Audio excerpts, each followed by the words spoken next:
సజ్జల భార్గవ రెడ్డి మీద ఆర్ఎస్ఎస్ సీరియస్గా ఉన్నట్లుగా సజ్జల భార్గవ రెడ్డి మీద ఆర్ఎస్ఎస్ కేసు నమోదు చేసింది అన్నట్లుగా ఒక వార్త ఇప్పుడు సోషల్ మీడియాలో చక్కర్లు కొడుతూ ఉంది. సార్వత్రిక ఎన్నికల ఫలితాల నేపథ్యంలో ఆర్ఎస్ఎస్ అనేటువంటి సంస్థ ఒక సర్వే నిర్వహించిందని, ఆ సర్వే ప్రకారంగా ఆంధ్రప్రదేశ్లో వైఎస్ఆర్సీపీ అధికారంలోకి రాబోతోంది అంటూ వైసీపీ సోషల్ మీడియాకు సంబంధించి కొంతమంది దీన్ని క్రియేట్ చేసి ప్రచారం చేస్తున్నటువంటి నేపథ్యంలో ఆర్ఎస్ఎస్ సజ్జల భార్గవ రెడ్డి మీద చాలా సీరియస్గా ఉండి కేసు నమోదు చేసింది అంటూ ఒక వార్త సోషల్ మీడియాలో చక్కర్లు కొడుతున్న నేపథ్యంలో ఈ అంశం మీద మనం ఈరోజు విశ్లేషణ చేసుకునేటువంటి ప్రయత్నం చేద్దాం. ప్రస్తుతం మనతో పాటు ఉన్నారు ప్రముఖ రాజకీయ విశ్లేషకులు, ప్రముఖ సీనియర్ జర్నలిస్ట్ సిఎస్ రావు గారు. సార్తో మాట్లాడదాం. సార్ నమస్తే. సార్ నమస్తే. సార్, ఆర్ఎస్ఎస్ సజ్జల భార్గవ రెడ్డి మీద చాలా సీరియస్గా ఉన్నట్లుగా, ఆయన మీద కేసు నమోదు చేసినట్లుగా ఒక వార్త ఇప్పుడు సోషల్ మీడియాలో చక్కర్లు కొడుతుంది. ఆర్ఎస్ఎస్ చేసినట్లుగా ఒక సర్వేని వైసీపీ సోషల్ మీడియాలో ప్రచారం చేస్తూ ఉన్నారు. ఆ సర్వే ప్రకారంగా సార్వత్రిక ఎన్నికల్లో ఆంధ్రప్రదేశ్లో వైసీపీఏ అధికారంలోకి రాబోతున్నట్లుగా వాళ్ళు క్రియేట్ చేశారు. దాని మీద ఆర్ఎస్ఎస్ చాలా సీరియస్గా ఉన్నట్లుగా సజ్జల భార్గవ రెడ్డికి వార్నింగ్ ఇచ్చి ఆయన మీద కేసు నమోదు చేసినట్లుగా వార్తలు అయితే వస్తూ ఉన్నాయి. దీని మీద మీ విశ్లేషణ ఏంటి సార్? ఇప్పుడు జూన్ 4వ తారీఖున రిజల్ట్ రాబోతున్నాయి. ఈ లోపుగానే ఎగ్జిట్ పోల్స్ అని చెప్పేసి రకరకాలు వస్తూ ఉన్నాయి బయటికి. తర్వాత లోకల్ కానీ లేదా నేషనల్ కానీ సర్వేలు అన్నీ చాలా వస్తున్నాయి. వీటిల్లో పార్టీలు మ్యానిపులేట్ చేసేటువంటి సర్వేలు కొన్ని ఉన్నాయి. అటు తెలుగుదేశం పార్టీ కొన్ని మ్యానిపులేట్ చేస్తుంది, వైఎస్ఆర్ కాంగ్రెస్ పార్టీ మరికొన్నిటిని మ్యానిపులేట్ చేస్తుంది. వాటిలో టైమ్స్ నౌ లాంటివి ఉన్నాయి. వైఎస్ఆర్ కాంగ్రెస్ పార్టీ మ్యానిపులేట్ చేసినటువంటి పెద్ద పెద్ద సంస్థలు ఉన్నాయి. సరే, ఇప్పటివరకు సర్వేలను మేనేజ్ చేశారంటే ఓటర్స్ యొక్క మూడుని మార్చడానికి వీళ్ళు చేస్తూ ఉంటారని చెప్పి అనుకోవచ్చు. ఎగ్జిట్ పోల్స్ను కూడా మేనేజ్ చేసేటువంటి ప్రయత్నం చేస్తున్నారని అంటే ఏ స్థాయిలో మైండ్ గేమ్ ఆడటానికి వైఎస్ఆర్ కాంగ్రెస్ పార్టీ రెడీ అయిందని చెప్పి మనకు అర్థమవుతుంది. ఎగ్జిట్ పోల్స్ జూన్ 1వ తారీఖున సాయంత్రం 6:30కి అఫీషియల్గా అనౌన్స్ చేసుకోవచ్చు అని చెప్పి ఎన్నికల కమిషన్ చెప్పింది. ఆ మేరకు ఏర్పాట్లు చేసుకుంటున్నాయి ఆయా సంస్థలు, లోకల్ కానీ నేషనల్ కానీ ఇవన్నీ కూడా. వీటిల్లో లోకల్గా ఉండేటువంటి కొన్ని సంస్థలు వైఎస్ఆర్ కాంగ్రెస్ పార్టీకి అనుకూలంగా ఇవ్వడానికి రెడీ అయిపోయినాయి. దానికి కారణం ఏంటంటే వైఎస్ఆర్ కాంగ్రెస్ పార్టీతో టైఅప్ అయ్యి అవి ఎగ్జిట్ పోల్స్ని ఇవ్వడానికి ఆర్థికంగా సహాయ సహకారాలని అందుకున్నాయి. సో కాబట్టి వాళ్ళు వైఎస్ఆర్ కాంగ్రెస్ పార్టీకి అనుకూలంగా ఇస్తారు. ఇప్పుడున్నటువంటి పరిస్థితుల్లో ఎగ్జిట్ పోల్స్ను కూడా మేనేజ్ చేసే స్థాయికి వైఎస్ఆర్ కాంగ్రెస్ పార్టీ వెళ్ళిపోయింది. కారణం ఏంటంటే కౌంటింగ్ రోజు ఏజెంట్లు నిలబడతారా, అసలు గట్టిగా నిలబడే అవకాశం ఉందా లేదా అనేది వాళ్ళకు ఉన్నటువంటి అనుమానం. దానికి కారణం ఏంటంటే సజ్జల రామకృష్ణారెడ్డి చెప్పారు కదా, కౌంటింగ్ రోజు చట్టము నియమాలు నిబంధనలు అని చెప్పి కాముగా ఉండేవాళ్ళు అవసరం లేదు, కౌంటింగ్ని వీలున్నంత వరకు అడ్డుకునే వాళ్ళు కావాలని చెప్పి ఆయన ఇచ్చినటువంటి స్టేట్మెంట్. దాని మీద కేసు కూడా నమోదైంది ఆయన మీద. ఇప్పుడు ఏజెంట్ల కోసం ఈ ఎగ్జిట్ పోల్ని మేనేజ్ చేసే ప్రయత్నం చేస్తారు. ఎగ్జిట్ పోల్స్లో కనుక వైఎస్ఆర్ కాంగ్రెస్ పార్టీకి అనుకూలంగా ఉందని చెప్పి కొన్ని సంస్థలన్నా కానీ చెప్తే అప్పుడు ఏజెంట్లు ముందుకు వచ్చేట అవకాశం ఉంది. ఒకవేళ కేసులు పెట్టించుకోవడానికి కూడా ధైర్యంగా ముందుకు వస్తారు. ప్రభుత్వం మారుతుందని చెప్పేసి ఒక సంకేతం వెళ్ళినప్పుడు వాళ్ళు ముందుకు వచ్చేసి ప్రత్యర్థి పార్టీలు ఎదుర్కొని కేసులు పెట్టించుకోవడానికి సిద్ధపడరు.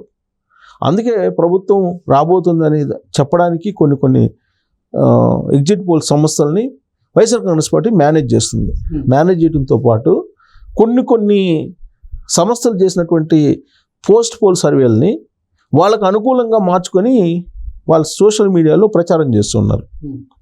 ప్రత్యేకించి సజ్జల రామకృష్ణారెడ్డి కుమారుడు, ఆయన వైఎస్ఆర్ కాంగ్రెస్ పార్టీకి సంబంధించినటువంటి సోషల్ మీడియాకు మొత్తానికి హెడ్గా చేస్తూ ఉన్నారు. ఆయన ఆధ్వర్యంలో ఇలాంటి ఫేక్ సర్వేలు కానీ ఫేక్ పోస్ట్ పోల్ సర్వేలు కానీ ఇవన్నీ వస్తూ ఉన్నాయి. దాంట్లో భాగంగా ఆర్ఎస్ఎస్ పేరుతోటి 2 రోజుల నుంచి ఒక సర్వే వైరల్ అవుతుంది. ఆర్ఎస్ఎస్ సర్వేలోనే వైఎస్ఆర్ కాంగ్రెస్ పార్టీ మరోసారి అధికారంలో రాబోతుంది, 120 నుంచి 130 స్థానాలు వైఎస్ఆర్ కాంగ్రెస్ పార్టీకి వచ్చే అవకాశం ఉంది అని ఆర్ఎస్ఎస్ పేరుతోటి ఒక సర్వే విడుదల చేసి దాన్ని సర్క్యులేట్ చేస్తూ ఉన్నారు. అసలు ఆర్ఎస్ఎస్ అనేది ఎప్పుడు సర్వేలు చేయదు, కానీ ఆర్ఎస్ఎస్ సర్వేలు చేసింది. బీజేపీకి అనుబంధంగా ఉండేటువంటి ఆర్ఎస్ఎస్ సర్వేలు చేసి వైఎస్ఆర్ కాంగ్రెస్ పార్టీ ఆంధ్రప్రదేశ్లో వస్తుందని చెప్పి పోస్ట్ పోల్ సర్వే చేశారు. వాళ్ళ సర్వే ప్రకారమే జగన్మోహన్ రెడ్డి మరోసారి సీఎం అవుతారని చెప్పేసి వాళ్ళు ఊదర కొడుతున్నారు వైఎస్ఆర్ కాంగ్రెస్ పార్టీకి సంబంధించిన సోషల్ మీడియా. ఈ విషయాన్ని తెలుసుకున్నటువంటి ఆర్ఎస్ఎస్ సంఘ్ కాముగా ఉన్నది కదా. ఇప్పుడు సంఘ్ ఎంత స్ట్రాంగ్గా ఉంటుందో అందరికీ తెలుసు. ఆర్ఎస్ఎస్ కన్నెర చేసింది. కన్నెర చేసి అసలు మాకు సర్వేలు చేసేటువంటి అలవాటే లేదు, అసలు సర్వేలు మేము ఎప్పుడు చెయ్యము, ఎలక్షన్లో మేము ఎప్పుడు పార్టిసిపేట్ చేయము, అసలు ఎలక్షన్లో ఎవరు గెలుస్తారు ఎవరు ఓడిపోతారు అనేటువంటి సర్వేలు చేసేటువంటి ఆనవాయితీ లేదు అసలు ఆర్ఎస్ఎస్ పార్టీకి, అలాంటి అలవాటే లేదు. అలాంటప్పుడు అసలు ఆర్ఎస్ఎస్ పేరుతోటి మీరు సర్వే ఏ విధంగా సర్క్యులేట్ చేస్తారు అనే దాని మీద వాళ్ళు అభ్యంతరం వ్యక్తం చేస్తూ కేసు పెట్టారు. సైబర్ కేసు పెడితే దాని మీద ఇప్పుడు మరి కేసు కట్టారో లేదో తెలియదు, ఇది మామూలు అని చెప్పి వదిలిపెట్టారో, మొత్తం మీద వాళ్ళైతే కంప్లైంట్ చేశారు ఆర్ఎస్ఎస్ వాళ్ళు. అది మా సర్వే కాదు, మా పేరుతోటి సర్వే రిలీజ్ చేశారు కొంతమంది, సో వాళ్ళ మీద చర్యలు తీసుకోవాలని వాళ్ళు పెట్టినటువంటి కంప్లైంట్. అంటే వైఎస్ఆర్ కాంగ్రెస్ పార్టీ ఫస్ట్ నుంచి అడుగడుగున మైండ్ గేమ్ ఆడుతూ వస్తుంది. ముఖ్యమంత్రి అయిన తర్వాత 2019 నుంచి జగన్మోహన్ రెడ్డి ఎప్పుడు కూడా ప్రజల్లోకి రాలేదు. ఆయన ప్రజల్లోకి వచ్చింది ఎప్పుడు సిద్ధం సభల ద్వారా వచ్చారు.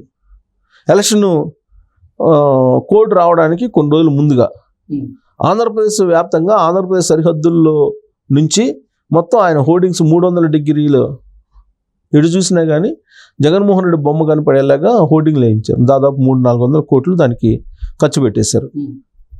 ఆ తర్వాత ఏం చేశారు, మేమంతా సిద్ధం అంటూ బస్సు ఎక్కారు. ఆ బస్సు కోసం 40-50 కోట్లు ఖర్చు పెట్టారు. ప్రభుత్వ ధనమే ఖర్చు పెట్టి బస్సులను ఏర్పాటు చేసుకున్నారు.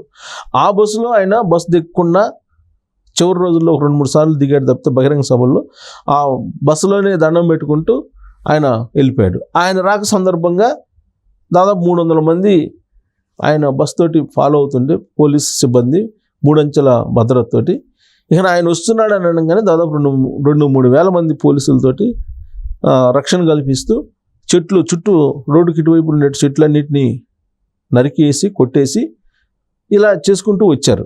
ఇన్ని చేసినప్పటికి కూడా ఆయన ప్రచారంలో ఆయన మీద చెప్పులు రాళ్ళు వేశారు. అంటే ఆయన పరిపాలన ఏ విధంగా ఉందో మనం అర్థం చేసుకోవచ్చు. పులివెందుల్లో ఆయన భార్య భారతిరెడ్డి వెళ్తే ఆమెను నిలదీసినటువంటి పరిస్థితిని మనం చూసాం. ఇంత వ్యతిరేకత ఉన్నప్పటికి కూడా ఒక మైండ్ గేమ్ ఆడుతూ ఆయన మొత్తం అసలు ఆయన పరిపాలన మీద చర్చ జరగకుండా కేవలం వ్యక్తిగతమైనటువంటి విషయాల మీద తీసుకొచ్చేసి కుల ప్రాతిపదికన మత ప్రాతిపదికన ఓట్లు సంపాదించుకోవాలనేటువంటి ఒక భావోద్వేగాన్ని క్రియేట్ చేసే ప్రయత్నం చేశారు. దానికి క్లాస్ వార్ అనేటువంటి ఒక పేరు పెట్టి భావోద్వేగాలను తనకు అనుకూలంగా మార్చుకోవాలనే ప్రయత్నం చేశారు.